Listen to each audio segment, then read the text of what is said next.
This is quiz 3 from MA 303, and this was given the summer of 2019. I keep trying to say fall there. No, it was last summer. Okay.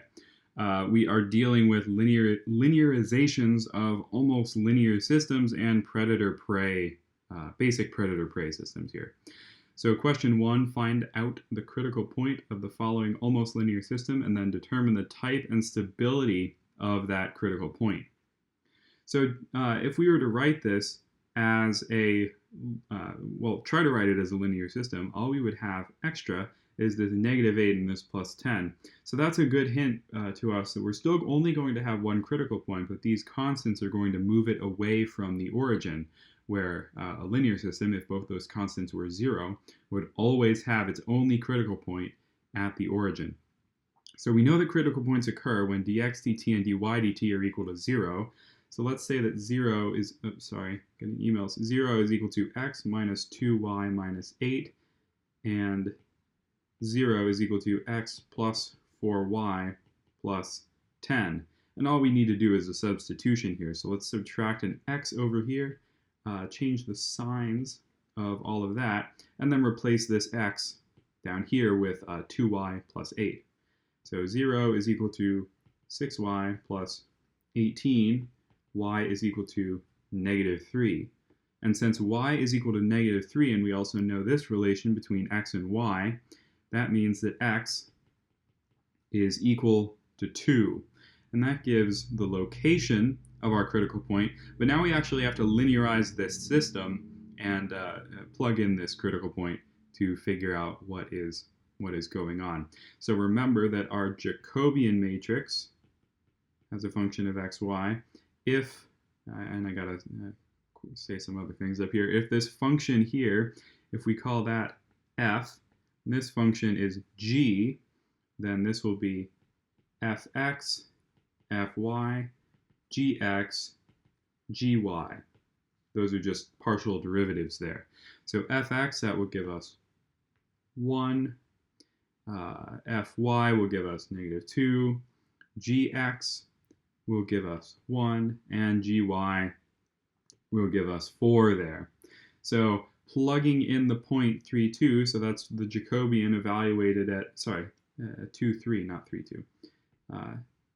2 -3, not 2, 3. Sorry, 2 -3. We're plugging that in, but we don't have any x's or y's left, so the Jacobian at 2, -3 is still 1, -2, 1, 4. So let's just solve this system normally to figure out what its eigenvalues are. We're solving the determinant of the determinant of a minus lambda I equals 0.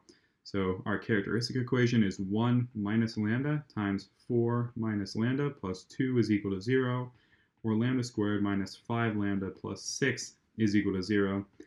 Lambda minus 2, lambda minus 3 is equal to 0. That works, right? Yep, okay. So lambda is equal to 2 and 3. And since we have two distinct real and positive eigenvalues, that means that we're going to have an improper nodal source as our critical point here. We'll just say nodal source improper. And what about its stability? Well, it's a source point, so it's going to be unstable. And that should be good. I'm going to go check that, and then we'll move on to question 2. Yep, that's correct, but we do want to qualify or note one more thing up here, that this is the critical point 2, -3, because if we had multiple critical points, we would need to associate those like that. Okay, question 2, I'm going to go grab it. Oh no, this is going to mess things up. I'm going to grab it and move it down so that we can give it a look. So we have a predator-prey system, and we're using the Jacobian matrix to derive its linearizations at its two critical points. So this is sometimes a little scary, especially when they want you to tell them qualitative things about the system. like how the predators and prey are actually interacting, and that actually ends up not being too hard if you approach it from the right way. But right now, it doesn't matter that this is a predator-prey system. This could be any, representing any kind of system. We're just trying to linearize the thing. So we're using the same Jacobian matrix, J of xy is equal to, if this is f and this is y, I'm sorry, f and g, if that's f and g, we have fx, fy, gx, gy. But before we get there, let's actually find our critical points. So let's set 0 equal to 200x minus 4xy minus 4x, come on, minus 4xy, and 0 is equal to negative 150y plus 2xy. And I'm going to make our lives a little bit easier here by rewriting these, factoring out an x up here, and factoring out a y down here, and I'll have to put it on that side for space. So what can we figure out? Well, because this is a homogeneous system, even though it's nonlinear, it's still homogeneous because we don't have any constants over here. So because we don't have any constants, we know that 0, 0 must be one of its critical points. So 0, 0 there. And that does hold, because if x is 0 and y is 0, well, everything is multiplied by either an x or a y in both of our equations. So yeah, well, we will get 0, 0 as a solution. But what if x and y are not 0? Both of them are not 0. We can divide them out then, and we will be left with these two equations. And since these are pretty easy to solve, we can see that y is equal to 50 and x is equal to 75. So 75, 50 is our other critical point. And if we had more complicated equations here, let's put our x and our y back in here. If we had squares and other things in here, what we would want to do is not assume that both x and y are 0 right off the bat, but let's assume x is equal to 0, see if that gives us some unique solution, some non-zero solution for y over here. And likewise, if y is equal to 0, does that give us some non-zero solution for x in our other equation? And that's a way that you can find some extra hidden or harder to find critical points for more complicated systems. So here we go.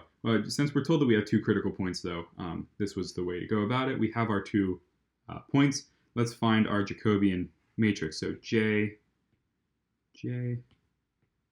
of xy.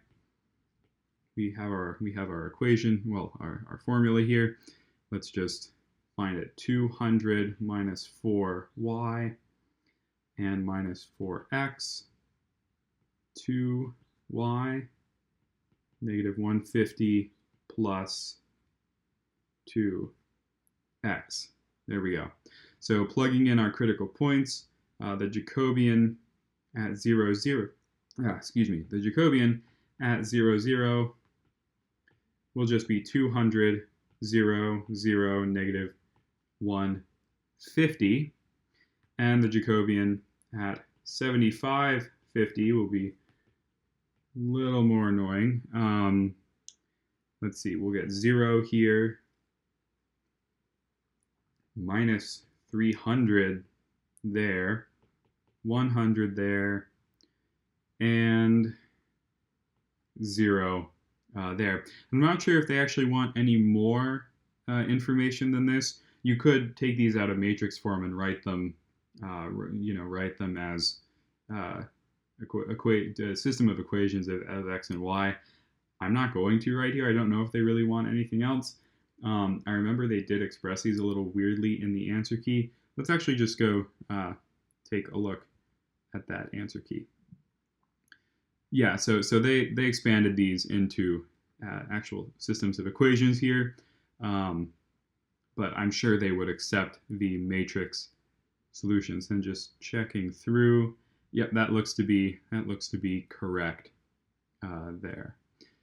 And checking, yeah, I already checked question 1. Okay, we are good to go then. That is quiz 3.